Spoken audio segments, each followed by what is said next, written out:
Assalamualaikum warahmatullahi wabarakatuh. Kami dari kelompok 3 akan mempresentasikan hasil kerja kelompok kami. Anggota kelompok kami terdiri dari 1. Amanda Fauzia, 2. Amelia Fauzia, 3.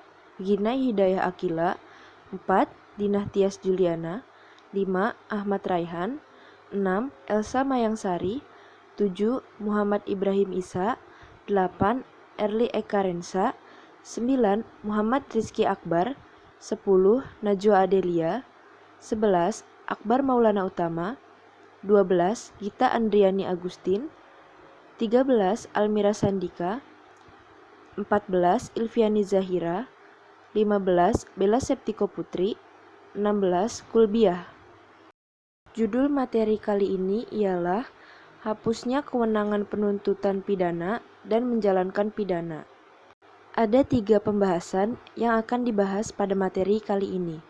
Yang pertama, pengertian pidana dan pemidanaan. Yang kedua, hapusnya kewenangan penuntutan pidana. Yang ketiga, hapusnya menjalankan tindak pidana menurut KUHP.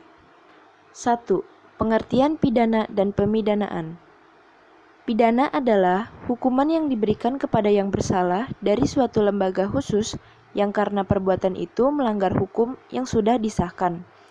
Sedangkan pemidanaan adalah proses penjatuhan atau pemberian pidana kepada yang terpidana. 2. Hapusnya kewenangan penuntutan pidana. Pada dasarnya, penghapusan penuntutan suatu tindak pidana dibagi menjadi 2 bagian, yaitu 1. Seorang tidak dapat dituntut yang kedua kalinya atas tindakan yang sama. Yang kedua, batas waktu tertentu yang membatasi suatu tindakan pidana untuk dipersoalkan di pengadilan. Sedangkan dalam peraturan-peraturan normatif, penghapusan tindak pidana di Indonesia diatur menjadi 2, yaitu 1. Persoalan di KUHP atau yang masih ada di ranah kehakiman. 2. Di luar KUHP atau di luar kuasa kehakiman. Ne bis indem. Asas ini merupakan landasan bahwa seorang tidak boleh dituntut 2 kali atas perbuatan yang sama, yang telah mendapatkan putusan peradilan yang bersifat tetap. Adanya asas ini adalah untuk menjaga martabat peradilan dan memberi rasa kepastian hukum kepada terdakwa yang sudah mendapat keputusan hukum.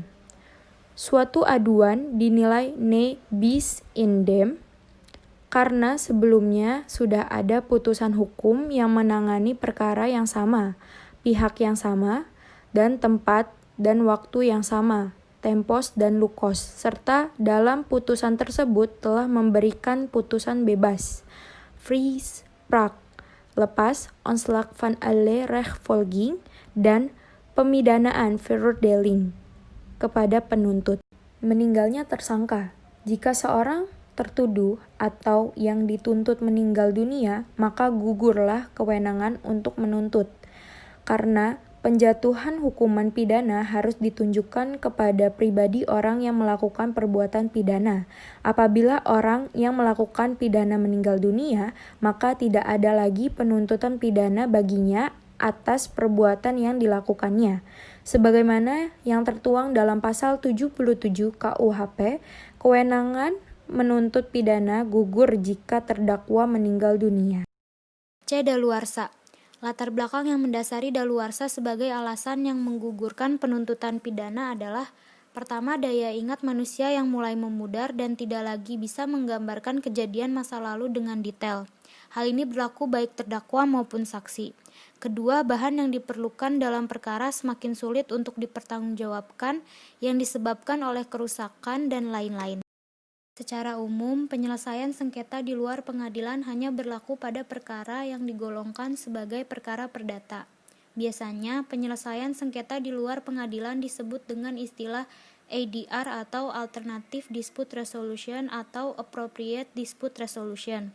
Penyelesaian di luar pengadilan ini dinilai memberikan dampak positif, yaitu memberikan rasa keadilan kepada korban dan keluarganya, tidak menimbulkan dendam bagi para pihak yang terlibat di dalamnya, menciptakan harmonisasi dalam tertib sosial kehidupan bermasyarakat dengan tidak mengabaikan keadilan bagi korban, dan membantu aparat hukum, polisi, jaksa, dan hakim dalam menyelesaikan sengketa. Terlebih jika sengketa terjadi di wilayah yang secara geografis berada di pedalaman. D. Penyelesaian di luar pengadilan. Yang pertama, amnesti. Amnesti adalah sebuah tindakan hukum yang mengembalikan status tak bersalah kepada orang yang sudah dinyatakan bersalah secara hukum sebelumnya. Amnesti diberikan oleh badan hukum tinggi negara, seperti badan eksekutif, legislatif, dan yudikatif. Yang kedua, abolisi. Abolisi dapat diartikan sebagai penghapusan proses hukum seseorang yang sedang berjalan. Abolisi diberikan kepada terpidana perorangan dan diberikan ketika proses pengadilan sedang atau baru akan berlangsung. 3. Hapusnya menjalankan tindak pidana menurut KUHP. KUHP juga mengatur tentang hal-hal yang bisa menggugurkan pelaksanaan pidana terhadap orang yang dinyatakan bersalah. Berdasarkan putusan pengadilan yang berkekuatan hukum tetap, orang tersebut diwajibkan menjalankan atau melaksanakan hukuman atau pidana yang dijatuhkan kepadanya. Namun demikian, dalam hal tertentu, pelaksanaan pidana yang harus dijalankan seseorang itu bisa menjadi gugur, yaitu seperti 1. Meninggalnya terdakwa. Dalam pasal 83 KUHP ditentukan bahwa kewenangan menjalankan pidana hapus jika terpidana meninggal dunia. Kedua, daluarsa. Ketetapan yang menyoal tentang daluarsa suatu perkara sehingga gugur kewajiban seseorang untuk menjalankan pidana diatur pada pasal 84 dan 85 KUHP. Ketiga, grasi. Grasi tidak menghilangkan putusan hakim yang bersangkutan. Keputusan hakim tetap ada, tetapi pelaksananya dihapuskan atau dikurangi atau diringankan.